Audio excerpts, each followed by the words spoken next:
Welcome back to part 2 of our training trip. We're helping the new owners deliver their brand new, to them, Kadey Krogen 39 from Daytona Beach to Brunswick, Georgia. Earlier in part 1, we left Daytona Beach, went through a few drawbridges, saw a sunken sailboat with a wreck buoy, had to open some other drawbridges, had some cross currents and some strong tides, and we ended part 1 with getting fog bound. We ended up tying up in Sisters Creek at the free dock, and now we're waiting for sunrise or first light so we can take off again. Join us on part 2 of this trip to Brunswick, Georgia. Stick around. Good morning. Last day of our trip, Daytona to Brunswick, Georgia. This is 5:30 a.m. You can see my red and green flashing out there in the Intracoastal. And it looks like we're going to have a good morning with no fog. Or if we do have fog, it'll be a minimal fog. We're up and moving aboard our boat. And behind us, I just saw the light come on that main ship 39 behind us. So everybody's optimistic, everybody's up, getting ready, and as soon as we have first light shining over the horizon, we're all cranking up our diesels and we're casting off. Wish us luck today.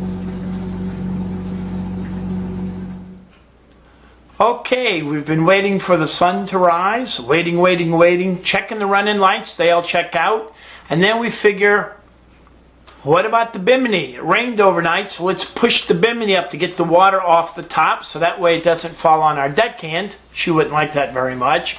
And then we get moving.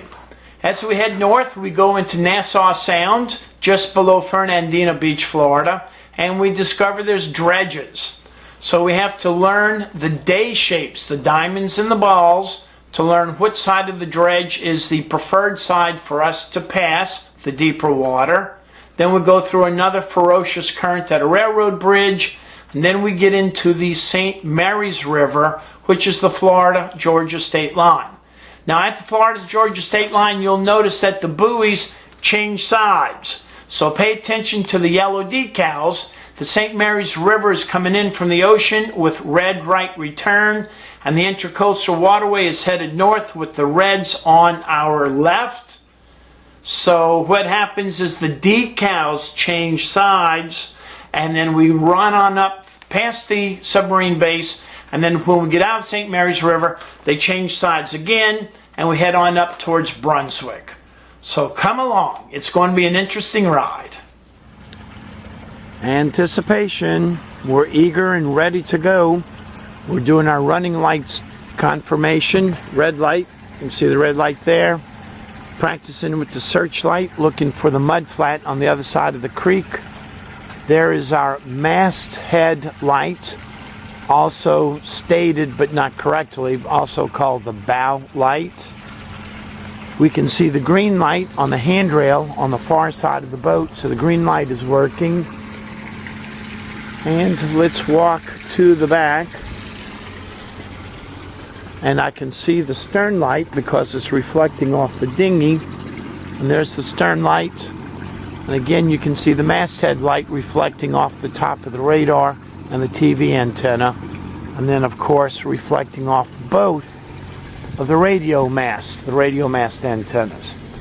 So our running light check is complete.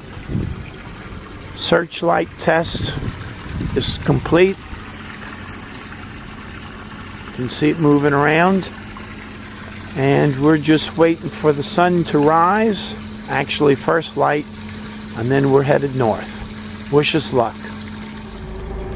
We had some rain last night. We're assuming there's a puddle. No puddle, yay. So there's no water anywhere. That's great. Okay, so that way when we're leaving, if there were water up there, we didn't want it falling down on our deckhand's head right here. So, hallelujah. It looks baggy up there, but there's no trapped water. Good deal.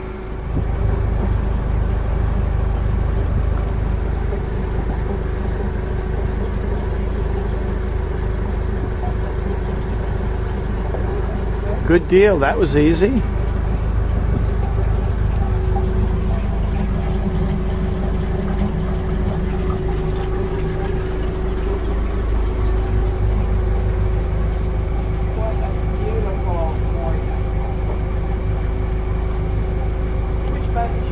Should be coming in the pilot house any minute.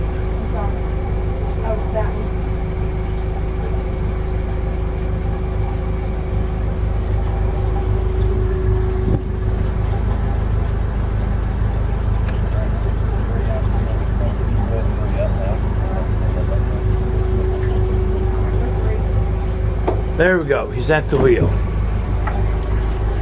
Got the radio command to release the stern.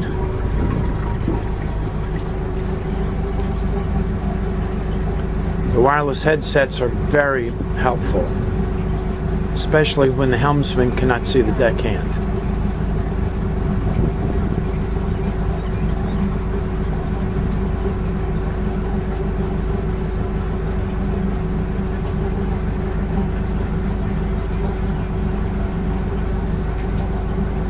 I think he's doing a systems check.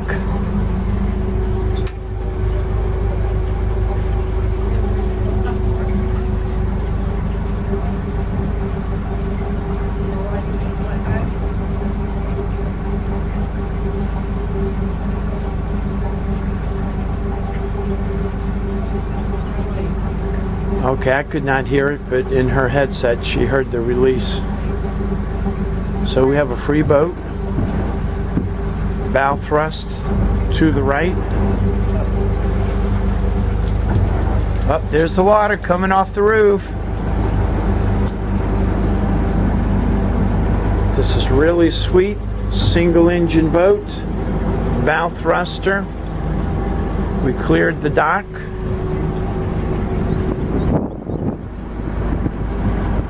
We are at low tide.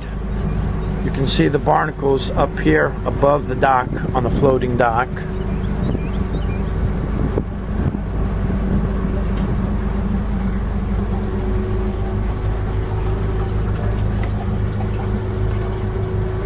So if this boat walks right in reverse, I'm going to assume he'll make a hard left turn forward gear and then back it up to the right or to the starboard.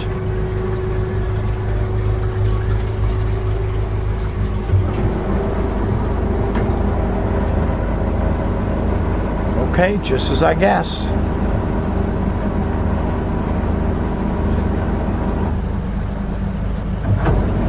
You heard the thunk when you went into reverse?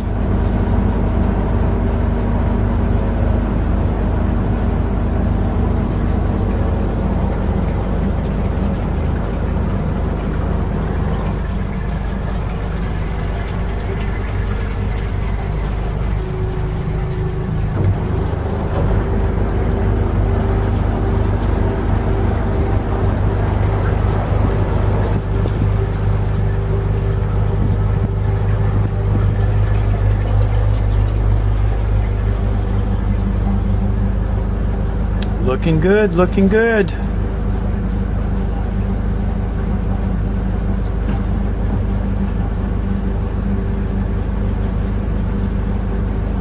How easy can it be?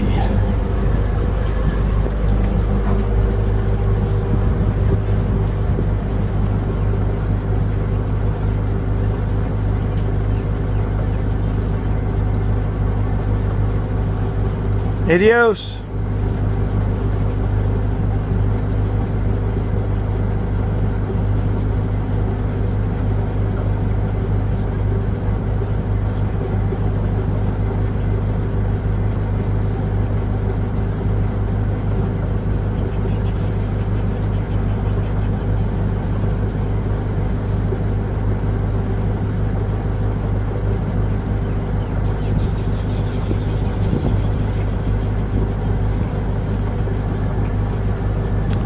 We're going into the Intracoastal waterway and we'll turn left to the north, and maybe we will see the Sisters Creek Bridge on our right to the south.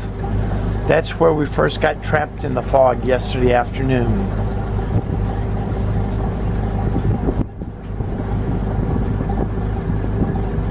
There you go, you can see the bridge.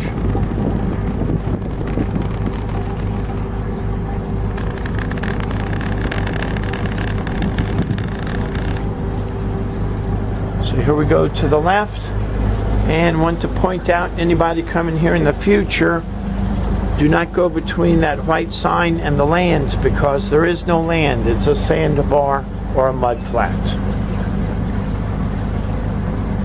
Georgia, here we come. Entering Nassau Sound northbound, we are at low tide.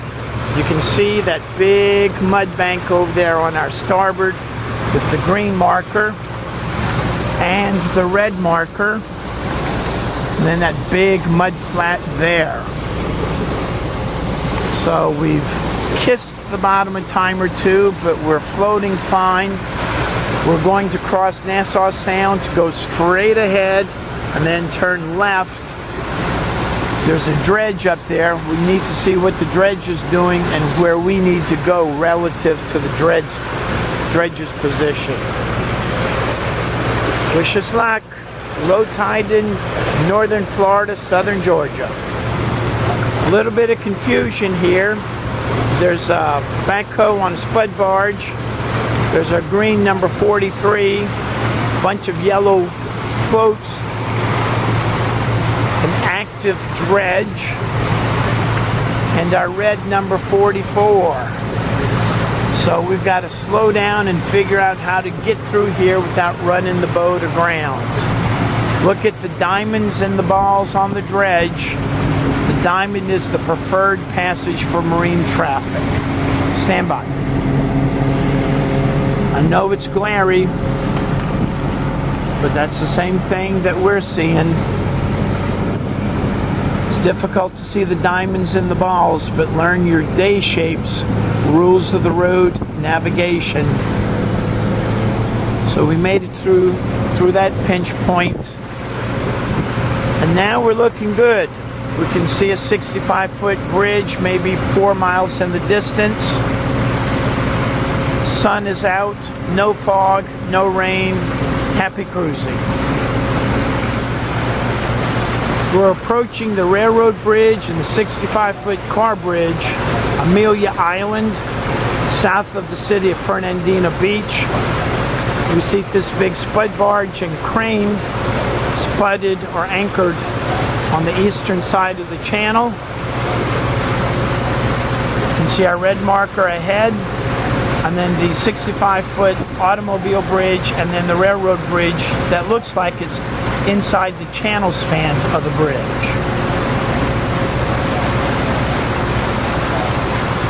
Never seen a boat named Termite before, but it's a steel boat, so I doubt termites are a problem for him. This is the only bridge, automotive bridge, leading to the Amelia Island on our starboard, and the only railroad bridge also going to Amelia Island.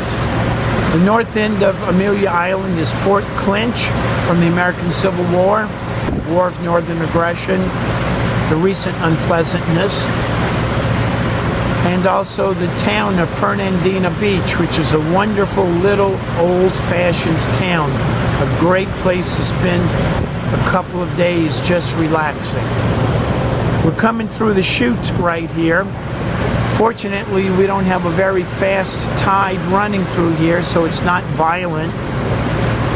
But if there is a fast running tide, 2 knots or 3 knots, it will get really wonky coming through this chute between the car bridge behind us and the railroad bridge right here in front of us.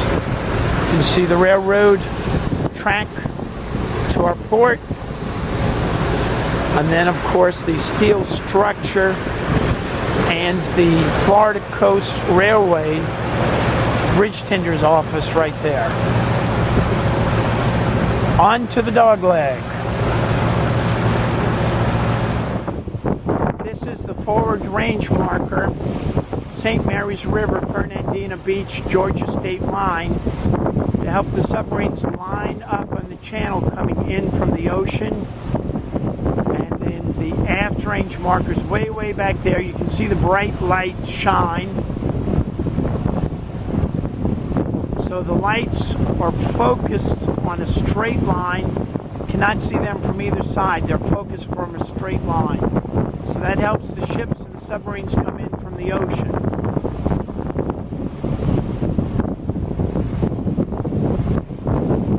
You can see a shrimp boat over there that just did come in. He's probably going to drop anchor and take a break, take a nap and sleep. And towards our anchor pulpit, Kings Bay submarine base is up there. And Cumberland Island, National Seashore is on our. We've entered the St. Mary's River in the ship channel, and the buoys have changed size.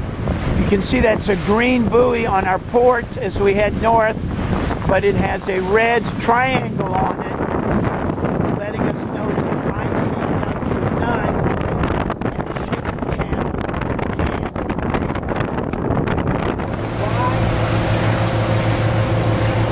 See the square decal on the red 44?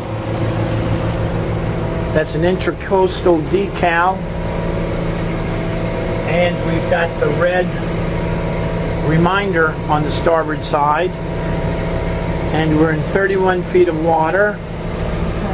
And we're headed up to some more day markers and day beacons up there. So we need to pay attention that they need to be on our starboard or our port.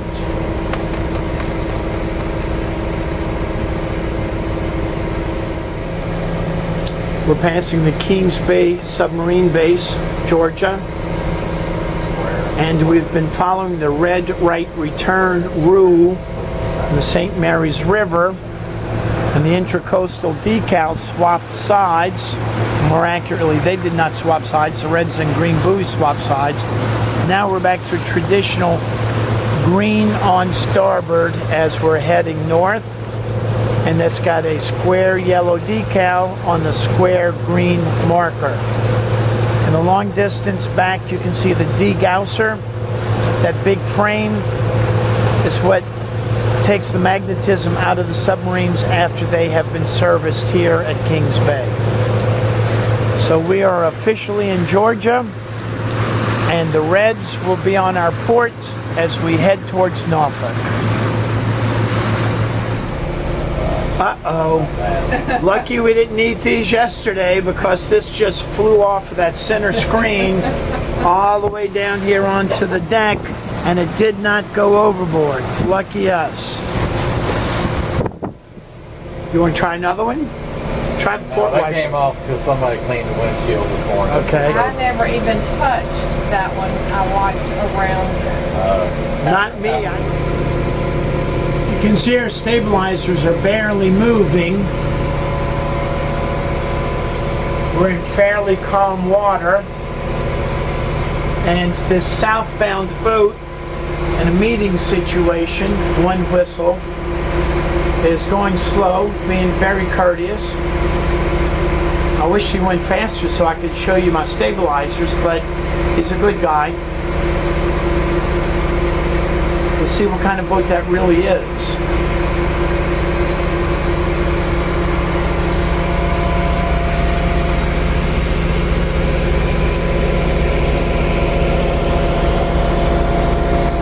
Don't know what kind of boat that is. It's a very attractive Europa style boat from Isle of Palm, South Carolina. And you can see our stabilizers are going to move a little bit, but not very much.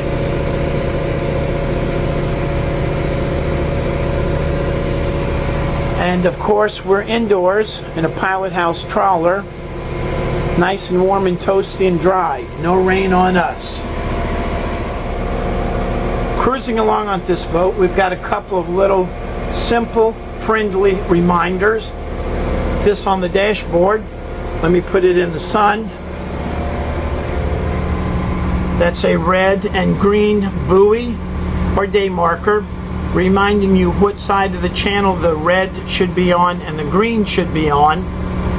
If you're going in the opposite direction, you have to remember to turn it around the other way. If you forget to turn it around the other way, this reminder is going to tell you a lie and maybe even run aground.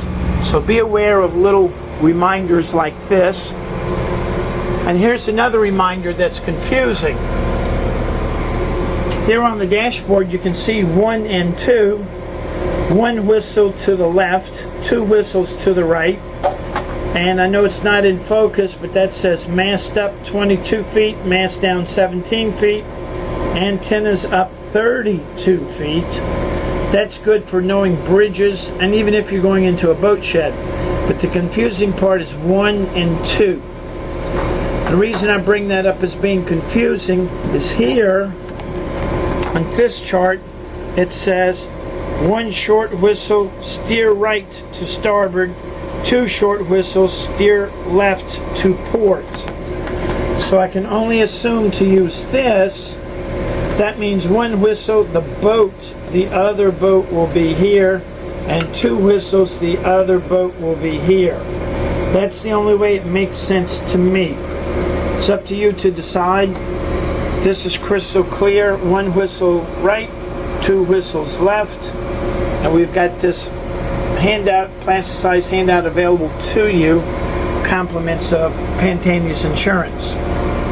So if you want to have these handy reminders, learn what the handy reminders mean and mean.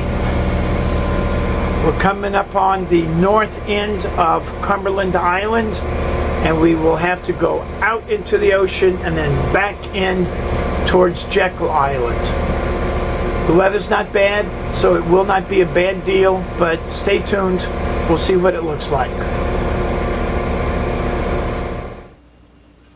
Continuing northbound, we'll actually cross the St. Nassau Sound, which is north of Cumberland Island, Georgia, south of Jekyll Island, Georgia, where we'll actually run out to the buoy that's in open, exposed water, have to make a strong left-hand turn and head back towards the west, and you can see an afternoon thunderstorm is waiting for us. So everybody, hold on to your hat. Here we go.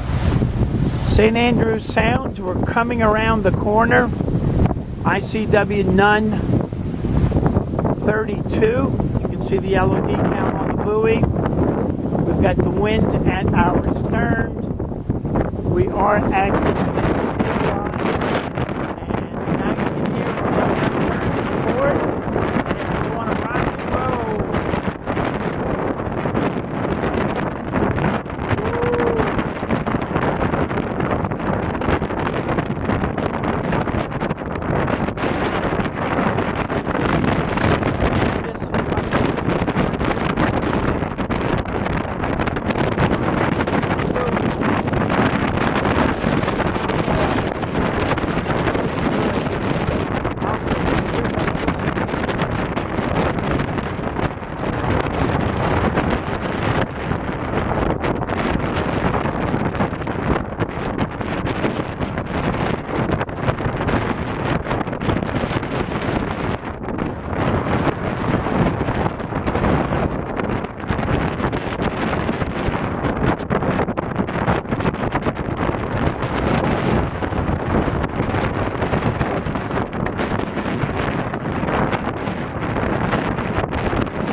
Well, let's ask a question, guys. Yeah. What's your opinion on having a pilot house? It's a great idea. I'm trying to decide if it was a good idea or not. Well, I think Mother Nature's helping you make that decision real easy. This is kind of cool because of where we are. Right in here. Typical afternoon thunder shower. Except it's not the summer. Welcome to South Georgia. Yes, indeed. Well, we're doing good. We're stabilized. How are the stabilizers looking? They look like they're working They pretty look hard. like they're busy. They're busy up there, aren't they? I know one thing, I've lost that. I can't find, I haven't seen it yet. We'll look. Okay, we're looking for 29 alpha and 29. And we can see them, believe it or not, way over there. How about giving me one pass on the windshield wiper? Maybe you can't see them on the camera, but we can see them with our eyes. So we're on target. We're doing well. The storm is just about over, and we're in 51 feet of water. Well, it's getting shallow, 49 feet, so we must be getting close to land. There's the dinghy behind the boat, the GPS on the far left, and Georgia and Jekyll Island. Okay, we're almost there. We're still about 2 hours away from Brunswick, Georgia, where the marina is, Brunswick Landing Marina, that we plan to go to. You can see the bridge, but we still are about 2 hours away by boat. We have to go through Jekyll Island, Jekyll Creek, into St. Simon Sound. Then we have to turn left, back to the west again, head under the bridge. But before we go under the bridge, we'll take this opportunity to stop and do some more anchoring practice. Remember, anchoring is a very big part of cruising, and you need to have your skills tested and well rehearsed. Hang on, let's see how it goes. That's our destination, downtown Brunswick. Of course, that's still 2 hours away from where we are. We're not even in Jekyll Island yet. The island is on starboard. There's green number 25. The island is on starboard, and the Jekyll Island Marina is dead ahead between the anchor pulpit, and there's a 65-foot bridge over there, and then we have to go through tricky Jekyll Creek. The storm is behind us. We like to think the worst is over. We're cruising along in 14 feet of water, 13 feet, and we're doing good.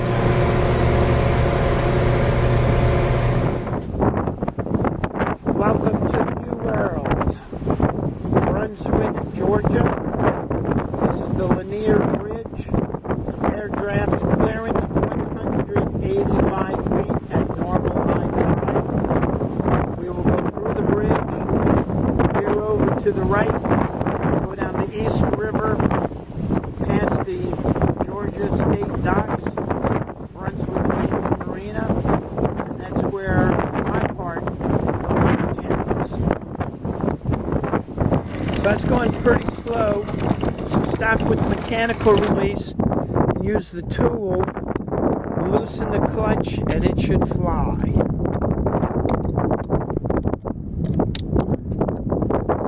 Okay, let go. Okay, so it's not moving. Okay, let's go out. As soon as it touches bottom, we just need to get this cleaned up a little bit. It's a dirty clutch. Okay, keep. Oh, because you were holding it and it was screwing itself in. Okay. Okay, let go of the button. Okay, now it's pulling it out.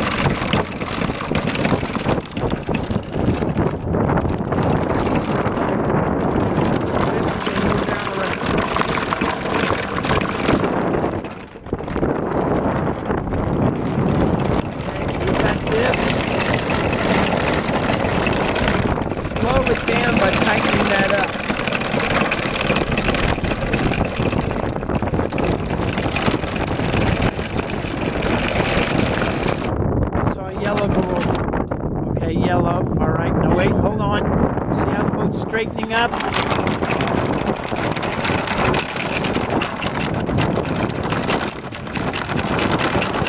Okay. Give her the signal. Let's go forward. Drive the boat forward. We don't want to let all the chain go overboard.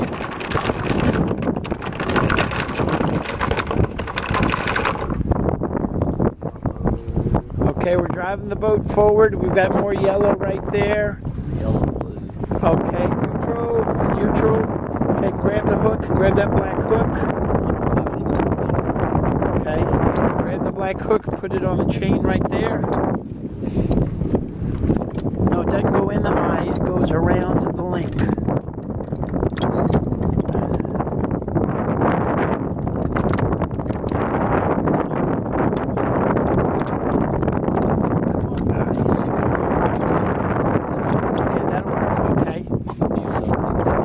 Out. Yeah, well, we got a lot of strong current right now. Go ahead and let it out. I'm holding tension on it right here. Okay, let it go, let it go. Bad idea, bad idea. Tell her drive the boat forward. Drive the boat forward. Forward. Forward.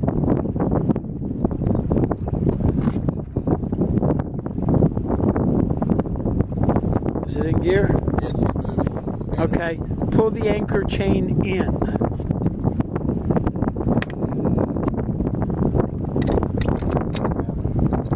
Good idea, tighten that up. Okay, pull the anchor chain in. Pull the hook all the way up on deck. Okay, stop right there.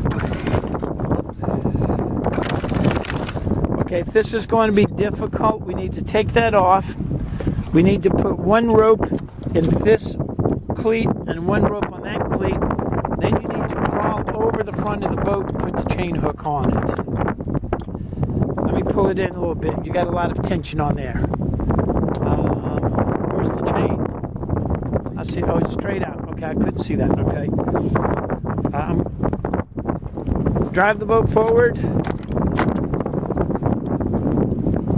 Okay, she's driving the boat forward. Neutral.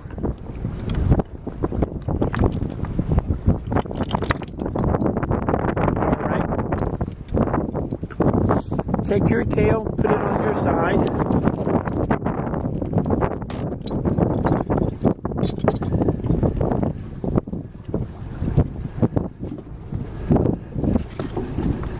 Oh, this isn't even long enough to do that. Okay.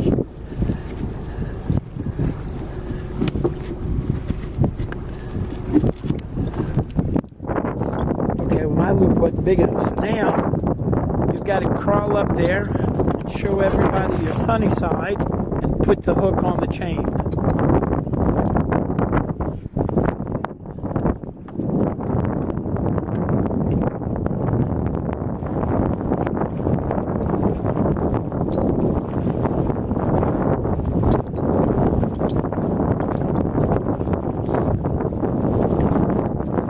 Okay, hold a little tension on that and I'm going to let some chain out. You can see the up and out. You ready?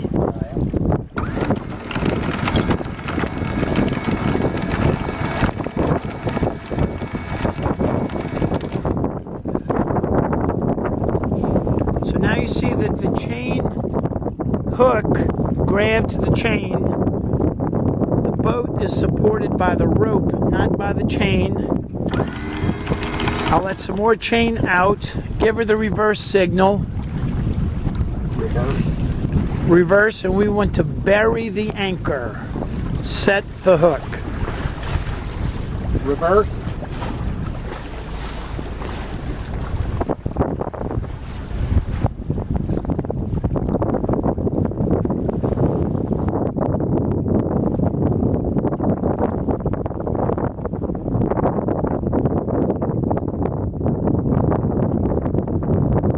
Okay, so we've set the anchor. We've got the black rope on the cleat there. The black rope on the cleat there. This device is using an ordinary hardware chain hook, which may fall off if the wind lets up or the current lets up. So in this case, we would have to use duct tape to hold it together. Here we are practicing at the base of Brunswick, Georgia. The fun with anchor snubbers. I'm inside where it's warm and toasty. It's a little chilly out there, but at least it's not raining.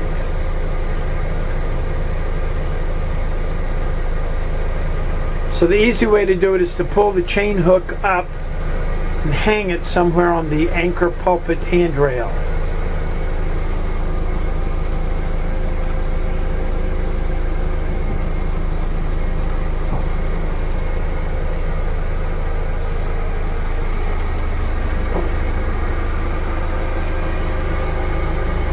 And of course, back here we get to see everybody sunny side up. No better way to do it. Okay, so they've got the black rope anchor bridle snubber released. So now the chain is direct to the boat without an elastic snubber. Gave me the neutral sign. Nope. Now he wants me to go to the right, so that'll mean right hand rudder.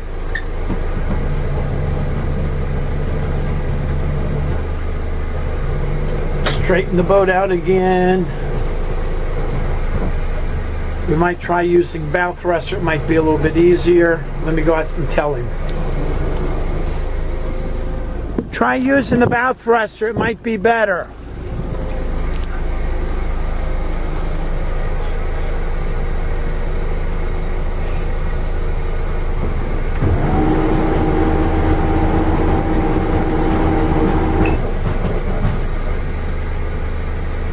Okay, drive the boat forward to the right. Boat's in gear. You can see the shifter's in gear.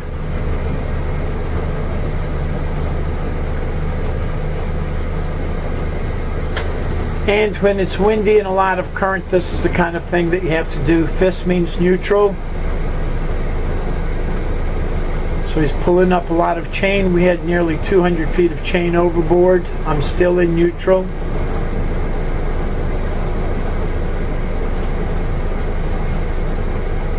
And we will do this forward, reverse. Okay, he wants bow thrust right.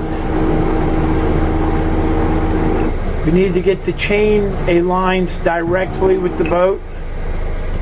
Forward gear.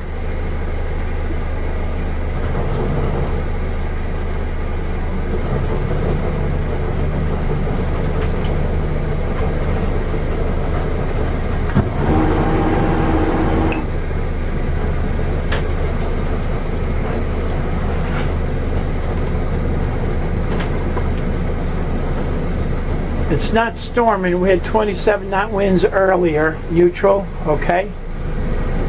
Now we only have 13 knot winds, not bad. 16 feet of water. I'm in neutral.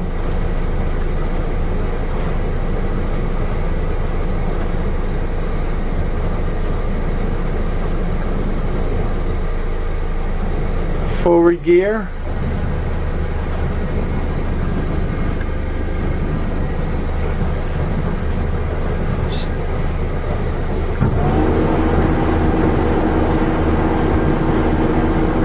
Bow thrust right.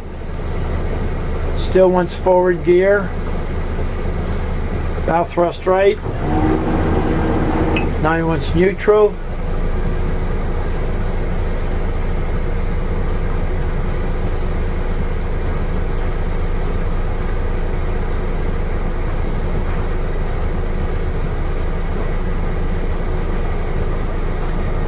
Boy, we got a lot of chain out. Okay, it's stuck. Go forward. Bow thrust right. Maybe it's not stuck. Maybe we buried it real deep. Neutral.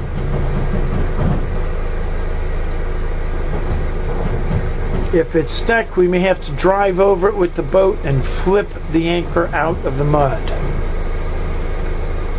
Wants me to go backwards. Okay, I'm in reverse. Neutral. Looks like it's coming up okay, so we popped it out of the mud. Now the only thing we need to do is to fix the anchor washdown hose so we can hose all that mud off the deck. Okay, we got a big hunk of mud on it. Do we have that hose working yet? Yeah, Larry took it. Oh, that's not a big hunk of mud. Okay, let's drop the anchor about 1 foot or 2 feet underwater. We can drive forward or we can drive backwards and get the mud off by rinsing it. Right there, that's good enough. So I'll drive backwards so it will not hit the boat. So just watch it to see if the mud clears off.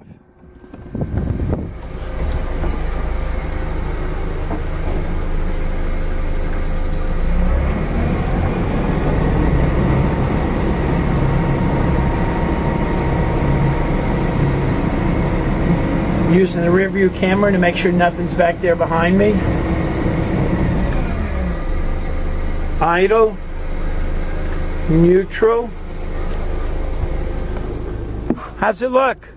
It's better, but it didn't get it all clean. It's actually skiing across there, so it's not. Oh, we'll pull it up a little bit and we'll get a little aeration on it. Or you can do up and down and up and down. Or we can hose it off when we get to the marina. Okay. Alright, so we're still drifting. We're in neutral, but we're just drifting backwards. See anything over there we might hit? Okay, well, we'll tell that bird to fly away. He'll be fishy, so we don't want to eat him. Okay, so we're in forward gear. Hard left rudder. We're going to go over there under that bridge to Brunswick Landing Marina. A good trip. Plenty of excitement. Good trip. We're all doing well. Coming into the East River, Brunswick Landing Marina. We have to pass the seaport, Georgia Seaport. And we see the model bow tugboat Sydney V or Sydney 5. Outbound. You can see under his 4th or 5th tire he's got a 10-foot draft in the front, and I have no idea what kind of draft he has in the back where his propellers are. He's from New Orleans, Louisiana. Hallelujah. Another Creole Cajun tugboat.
What's that smell?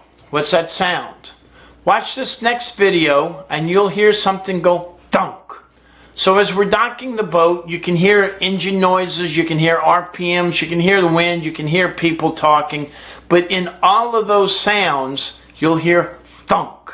If you don't hear it the first time, replay it and try it again. I'll give you a clue, something to do with the bow thruster. Back us up before we touch, back us up, hard, hard, hard, hard. Hard, bow thrust left, bow thrust left.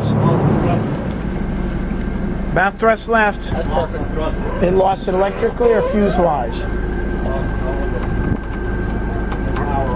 Okay, no problem, we're doing good. Come stick your head out the door. Okay, if you lost the thruster, how will you get the stern over? Well, the wind brought it over, so that was easy.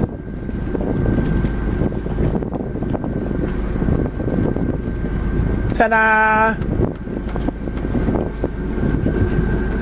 Are we going to stay here or move after we fuel up?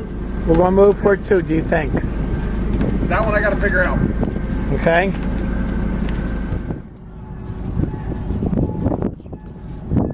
Put it in reverse. Just walks right in reverse. It's okay. What did you say about the rudder? No, he wants you to put it in reverse. He's got the line tied, so we're going to pivot off that ball.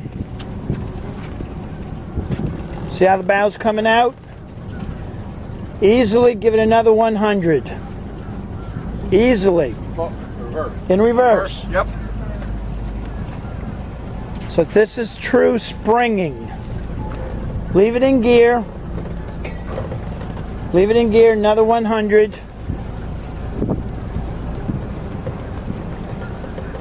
And at some point, he'll call out, but at some point, you want to shoot straight out and go up there and make a turn. What way is your rudder pointed? Forward. Okay, let's go. Go straight. Go, go, go, go, go. Give it gas. Go, go, go, go. Works every time. Thank you. Okay.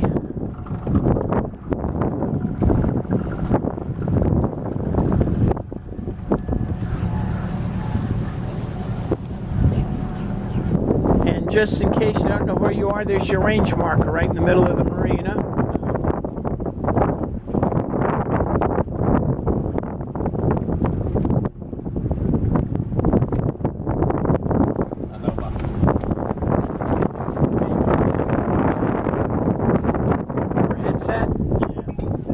I'll ask her.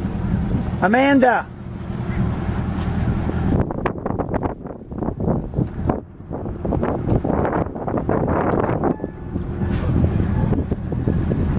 I'm trying to find the other headset. Is it on? Okay, good. All right.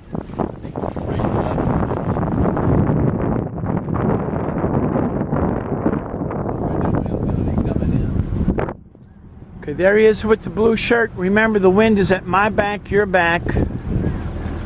So you'll come up, you'll approach a little upwind off target. And then the wind will blow you downwind onto the finger dock.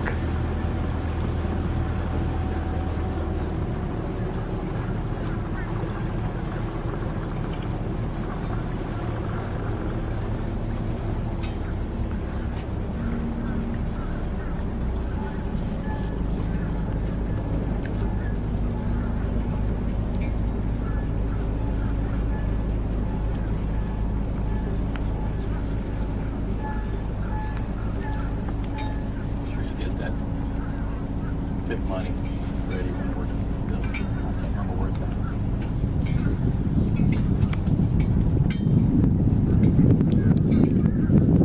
Okay, neutral. And reverse.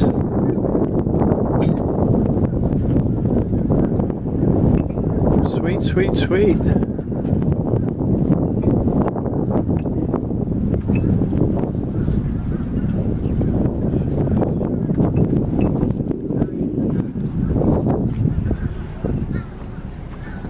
Springs on. Go ahead and throw him the bow.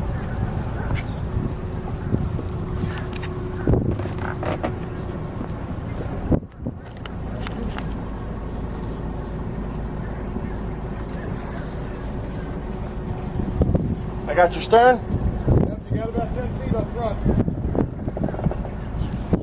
That bow built it helps me almost take plenty out of that walkway. You're good. You're good. Come on, you got about 10 foot before your bow pulpit gets in. Has he stopped me there? He can. No, he's got you loose. You can go forward a little bit more. Yeah, you go forward. That's good right there, Wes. Beautiful. Okay, sweet deal. Minimal use of the bow thruster. Great, great docking. This is the fuse that was used on the bow thruster of the boat. Not a little bitty 1 amp fuse, not a little bitty 15 amp fuse, but a big 400 amp fuse. You can see it right there, 400 amp fuse. The way it works is you set it on a pin right there, then you swing it back and forth to lock it in place, bolt it down here, bolt it down there. So this is the fuse that blew on the boat, 400 amps.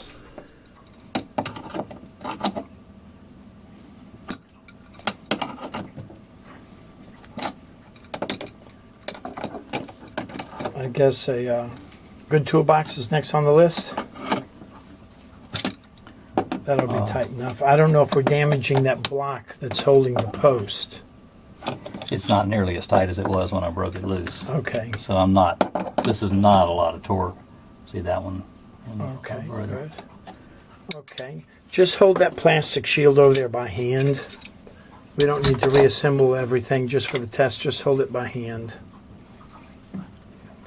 Amanda? Yes. The bow thruster, don't do anything yet, but the bow thruster's control on the left-hand side of the steering wheel. Yes. See the green button that says on? It says start. Start. Yes. Press that.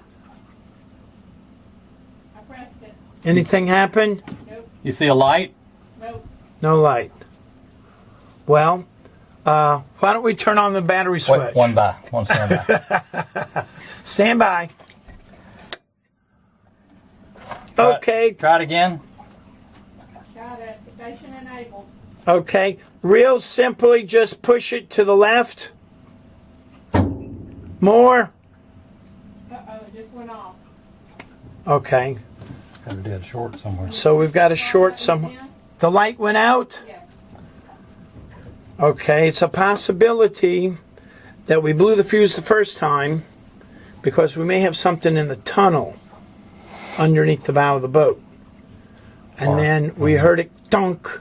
So whatever that is might still be in there, and that's why we blew the fuse the second time.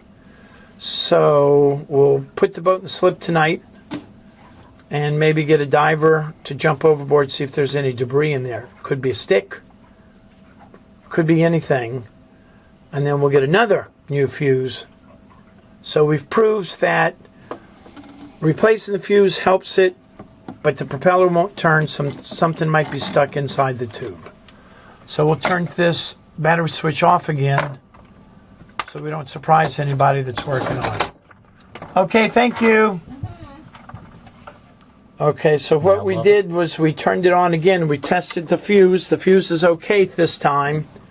And we used the bow thruster in the opposite direction. So if something were stuck in there, hopefully we blew it out. Bow thrust right. Okay, bow thrust left. I'm going to hope something was stuck in the tube. It was. And we did it the opposite direction and we blew it out. That was a good call. So what we've got, the tools that we did, MacGyver here. We've got our continuity tester over there. We proved the first fuse was bad. We replaced it with the second fuse that we had on board the boat. We turned on and off that switch as required to do work on the fuse.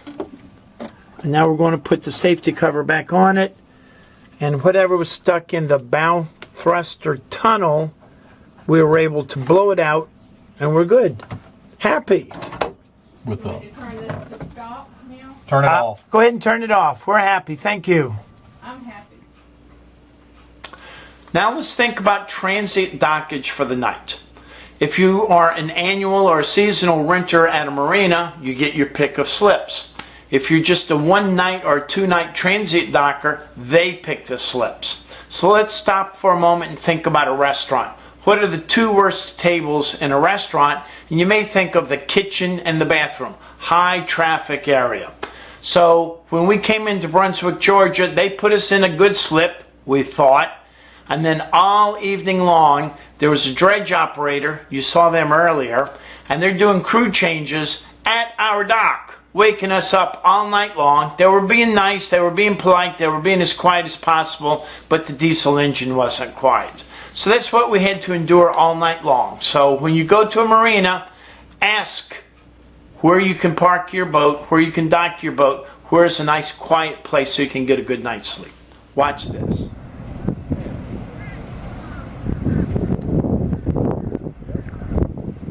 Looks like we've got an industrial marine deckhand mate being picked up by this little baby push boat working with dredges out in the Brunswick River. We're in the East River. Saturday, evidently all those people sunny, that's why you're Notice everybody's got their life jackets on.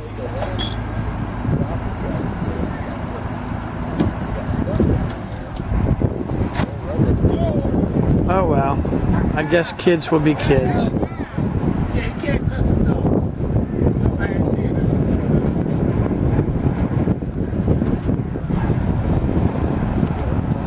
Wave to the camera.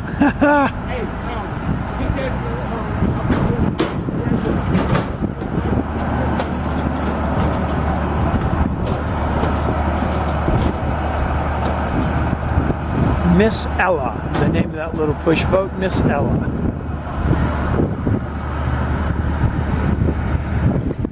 So I guess there's a lesson to be learned there. Don't jump. Temperature dropped down to the 40s last night. You can see our dinghy's a little soft and wrinkled. Any scuba divers know about Charles' gas law. As soon as it warms up, the gas or the air inside the bladders will again increase in volume because of the increase in temperature. The other thing that I would like to point out is the gas tank. Now, the EPA no longer likes air vents in our gas tank. This has an air vent. I'll open that in just a moment. But you can see how the cold temperature caused the vapors, the gasoline vapors, to contract, and it sucked the gas tank in, and that's called imploding. Let me unscrew this, see what happens, and maybe listen.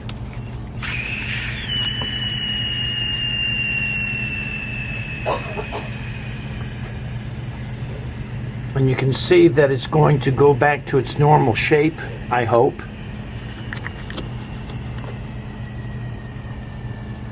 And then, of course, the opposite happens if you leave the air vent closed and it sits in the direct sunlight.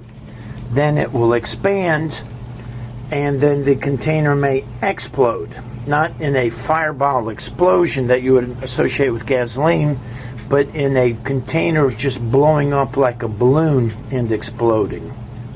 So keep in mind, when you're storing your gas, leave the air vent open if possible, or crack the big fill cap and let the tank breathe. Breathe in and breathe out, or expand the gases out in hot temperature, or inhale some of the gases when it is actually cooling down, so that way you don't have the gas tank itself bowing like this. See how it's bowed in? So those are some smart things to think about when you've got gas tanks on the back of your boat. And speaking of which, never put the gas tanks under your decks. Gas tanks for your dinghies should be above the deck. So how's that a lessons in physics? It's cruising world, just got to learn all the tricks of the trade.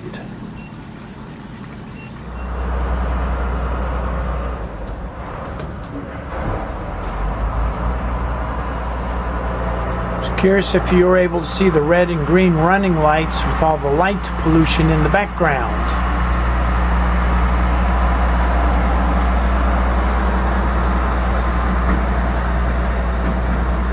So yes, you're required to have running lights, red and green, forward-facing masthead light, and an aft-facing stern light, but they're not always easy to see. This is a perfect example. Can you see it? Here comes a boat. I can see his red and green lights. A very bright bow white light. And two lights atop the mast.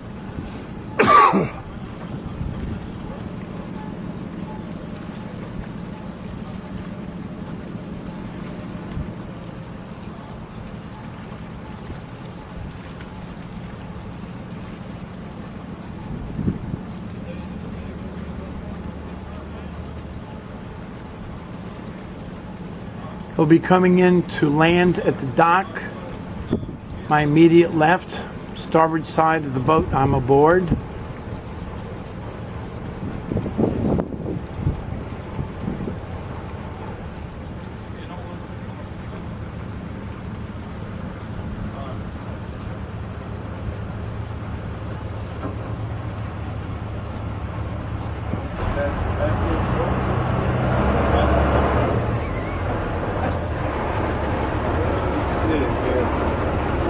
that dude for 5 years and then decided to wreck the kid. Appreciate it, Sam. Take care,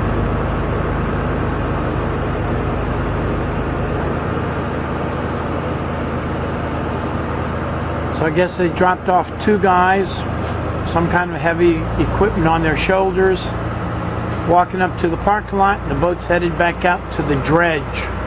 There's a dredge out in the Brunswick River they're working on. The important part about this video is you can't see anything at night, even though he's got the legal required lights.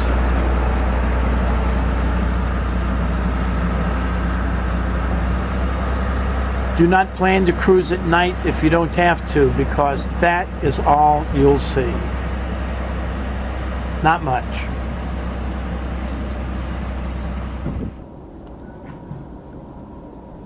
This is a closing summary after a few days of cruising from Daytona Beach, St. Augustine, Florida, unexpectedly stopping over at Sisters Creek just above St. John's River, then all the way up through Jekyll Creek into Brunswick, Florida. Boy, did I blow that. Brunswick, Georgia. We've got the boat tied up securely there on the right-hand side of dock number 1, Brunswick Landing Marina. You can see the Krogen on the far right-hand side. That's a 39. And a Krogen 42 way over there on the left-hand side. And then in between we've got a Carver, a Meridian yacht, and a power catamaran. This is a wonderful marina for hurricane protection. It's also above the Florida-Georgia state line if you need to leave the boat here for the summertime. If you go back north, your insurance company will like you to leave it here. It's nice and quiet, protected, away from the waves of the ocean. It is tidal. You can look over there at the pilings on the fuel dock in the distance, and you can see the tide is down about 8 feet. But because they're floating docks, that's not a problem. So we've had a good trip, learned a lot, did a lot, had a lot of fun. Had 1 or 2 minor breakdowns, but we were able to make field repairs along the way. Most recent was the bow thruster blew a fuse because we got something trapped inside the bow thruster tunnel, but we fixed that too. If you want to learn more about cruising, there are cruising classes in Vero Beach, Florida, or our videos online. Ask Captain Chris.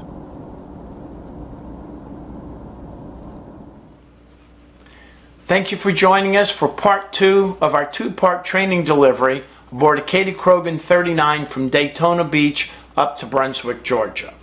In part 1, you may remember that we had some exciting things dealing with a little bit of fog, some cross currents in St. Augustine, and a few drawbridges that we had to open. So in part 2, as a reminder, you'll notice that we had the buoys changing sides of the river, and we had a little bit of rough water that you should be prepared for. So we hope that we've been able to bring the real world to you, the real cruising world, and want to remind you to ask Captain Chris before buying a boat so he can help you in a consulting manner about choosing the right boat, maybe even attending the survey and sea trial with you, and more important, after you buy the boat, we can come aboard the boat and help train you so that you can learn your boat on your own. Ask Captain Chris.